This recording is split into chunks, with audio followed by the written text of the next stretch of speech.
Okay, I want to show the interaction between plants now and it's spawning things.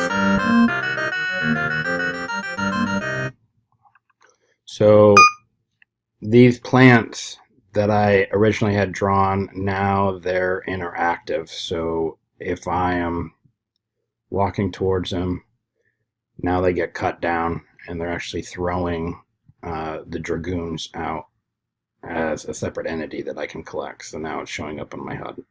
So that texture is switching now for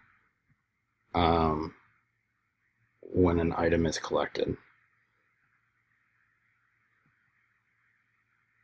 I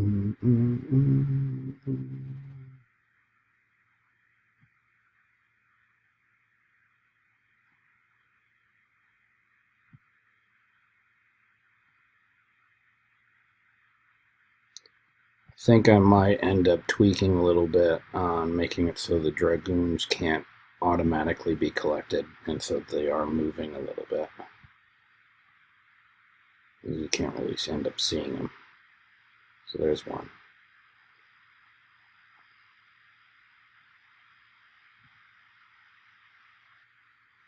Alright, so I did that by, instead of using this interactive layer and having an upper layer for, let me just, instead of having an interactive layer and an upper layer for those plants where they would show up, I am doing it as a spawn. So these are where the plants are, and they're generated inside the game as an entity. So each one, each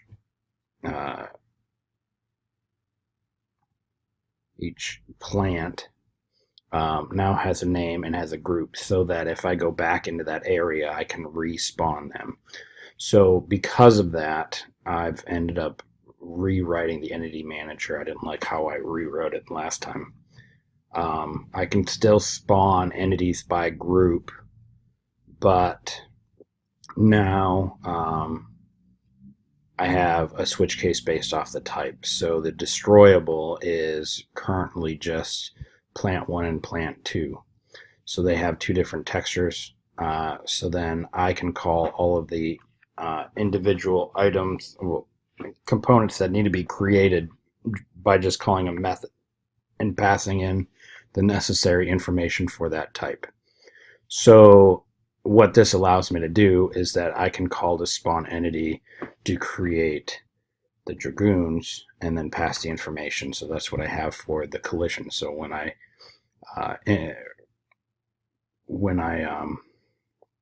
collide with the destroyable here, then I'm actually calling to create a dragoon, which is calling that entity method. It's similar to how I'm doing my touch, and then I can now react to dragoons and I can collect them. So based off the type of dragoon that's created, I can increment up more or less to my inventory and then have that displayed on the HUD.